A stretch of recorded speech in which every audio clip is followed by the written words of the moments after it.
All right, it's playoff season. Time for the power rankings as we go into the playoffs. Now, as people who have watched my power rankings before know, I usually go from the top 10, but I will acknowledge the top 12 since we do have 12 playoff teams. So, before we get into it, let me just say, please, if you could give me 2 seconds of your time for 2 clicks, as I always say, a like and subscribe. That really helps us out. But let's just dig in to the top 12. And before we get rolling here, again, like I do outside of the top 10, my number is 11 and number 12 teams. Tennessee, who's been my number 11 team for weeks and weeks, once they made the switch to Ryan Tannehill from Marcus Mariota, once I felt like Tennessee had a quote-unquote real quarterback, I thought that Derrick Henry would get better. I thought Corey Davis and A.J. Brown would get better. And I thought this Tennessee Titans defense would get better. And I thought that they had a chance at the AFC South title, and I thought that they would be in the wild card, that 6 wild card slot. And wouldn't you know it, lo and behold, I ended up being right about that. Now, just to not... I don't want this to be a show where I just basically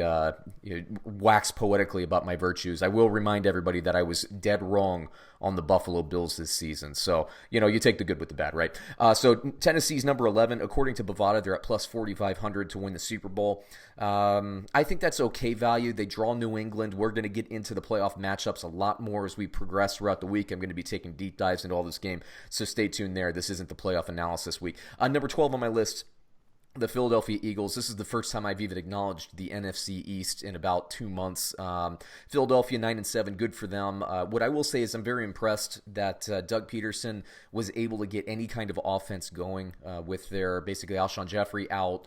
You got Deshaun Jackson out early in the season. They haven't had a deep threat in weeks and weeks. They're getting some good play out of Ward. Nelson Aguilar is always up and down. But Dallas Goedert, kind of this tight end focus is going. Now, Miles Sanders, I know he left the game. Is he going to be banged up going into this weekend? Again, we'll take a look at the playoff analysis, the matchups and everything as we move forward. But Philadelphia, right now, they're my number 12 team. But you'll see Bovada actually has them at plus 2,800 to win the Super Bowl. So Bovada likes them a lot more than I do. I did take a quick cursory look into the analytics, and I got to say Tennessee and Philadelphia, they're both very dangerous teams. So even though they're outside of my top 10, you got to really pay attention. And hey, Philadelphia is not far removed from their Super Bowl victory. But let's see. I think they need some deep, some deep passing options, but we'll see how it goes. Now, let's just dig into the top 10 as I normally do here. I usually focus on the top 10. Number 10 on my list this week. Coming off the loss, but they started their backups. They didn't really try to win. The Minnesota Vikings, who finished the season at 10-6, plus 4,000 to win the Super Bowl. I think those odds are a little bit low. Now, what my concern is obviously you need Dalvin Cook if you're Minnesota. It would be great if Thielen is at full strength, if Dalvin Cook and Alexander Mattison can come back. It'd be great if Kirk Cousins plays a nice, strong game. That's what Minnesota needs to win, to win and get into the second round of the playoffs there. But I'll say they've been playing well all season. They proved some doubters wrong when they were sputtering a little bit inside that first month of the season. They rebounded. Dalvin Cook looks fantastic, but his health is a concern. It really is. So hopefully he can be back. I assume he will be back. I would like to see Alexander Mattison back as well. But again, we'll talk a lot more about the health of this organization as we move forward. Minnesota, very, very dangerous. And I like that value at plus 4,000. They have the talent it takes to win a Super Bowl, but the NFC is loaded this year. Number 9 on my list, again, coming off a loss, but they weren't really trying to win last week, was the Buffalo Bills. Finished the season at 10-6.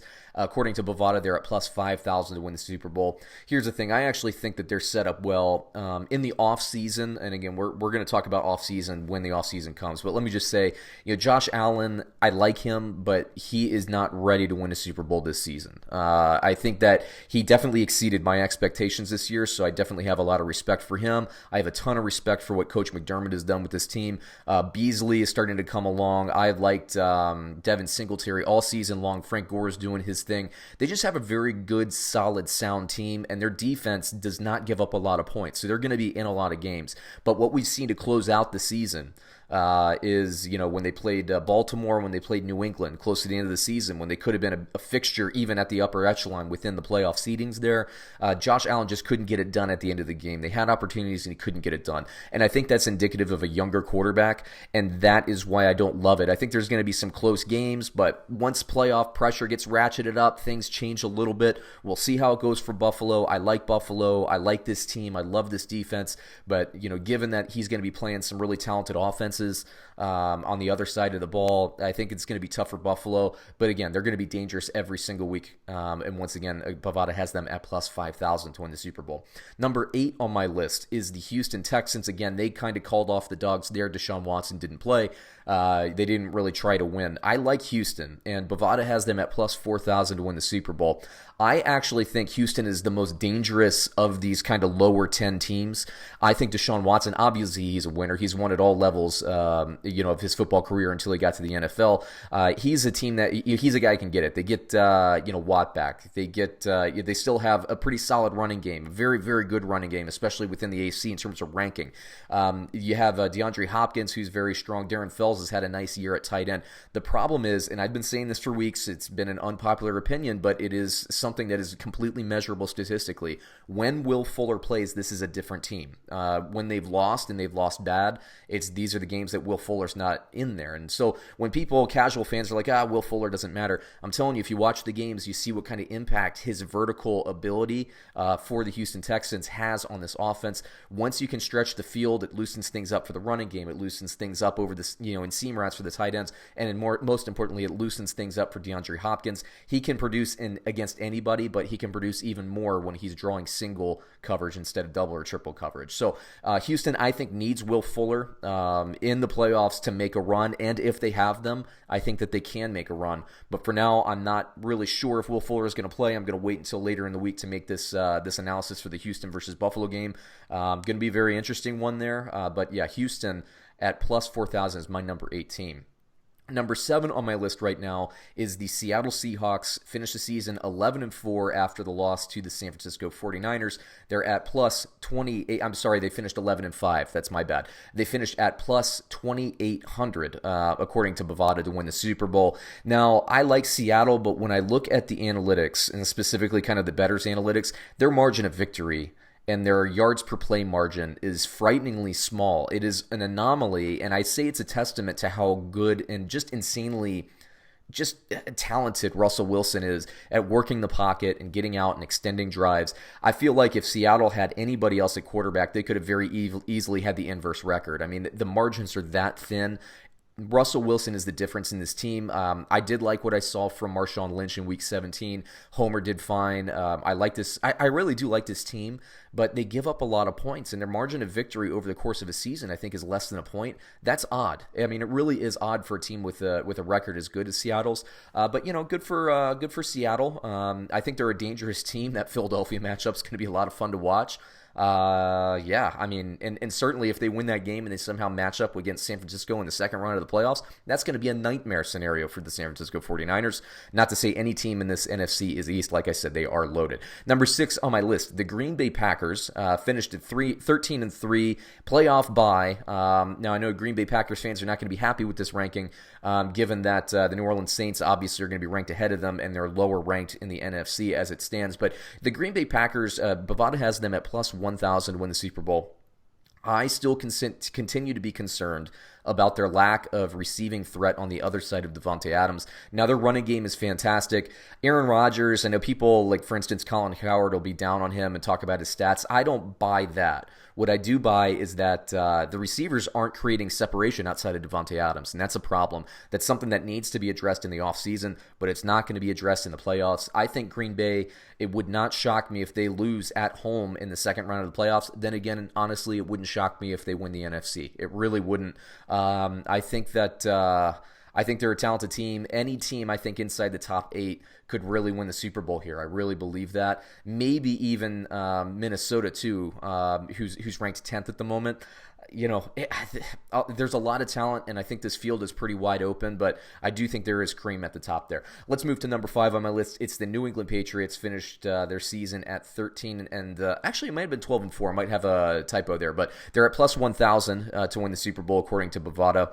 And in fact, the Patriots did finish 12-4. So the New England Patriots, look, their offense isn't up to snuff. You lose a game to Miami to end the season when you could have had a playoff bye. I think that ends at like a decade run of them having a first-round playoff bye.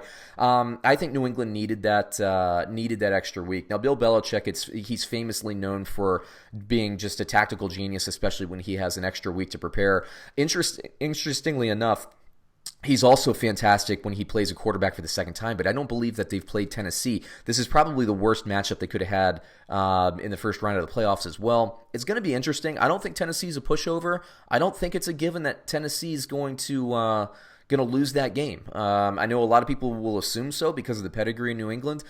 It's not a great matchup for them. If I was New England, I might have actually rather had Buffalo. I know that wouldn't have been possible, I don't think, but I guess it could have been, actually, now that I think about it. But Buffalo, I would have rather had Houston even. But it is what it is. So, again, Houston being a division winner, they would not have played them. That wouldn't have been possible. I'm just saying, matchup-wise, I don't love them playing Tennessee. I really don't. But I'll dig into that game later in the season. Number 4 on my list, Kansas City Chiefs, who moved up into the first round bye week. They're at plus 375, according to Bovada, to win the Super Bowl. They're starting to peak at the right time. The defense is playing better. It's going to be interesting because I think Kansas City, along with Baltimore, probably the top 2 teams in the AFC in terms of how they're playing right now. And both teams' defenses are better than when these teams' offenses played early in the season, I think the first quarter of the season. So if we get a matchup there in the AFC Championship game, it's going to be a different type of game, and that's really a coin flip. I really think that both of these teams match up well against the other one. It might be a last team that has the ball wins situation there. It's going to be interesting, but we'll see if that pans out. It would be a nice matchup as a football fan to watch as we move forward. Number 3 on my list, this will not be a popular opinion among their fans. The San Francisco 49ers at 13-3 to end the season, the number 1 seed in the NFC, and according to Bovada, plus 400 to win the Super Bowl, the best odds in the NFC. Now, the reason I put San Francisco at number 3 instead of number 2 or number 1 is because I'm concerned about their defense.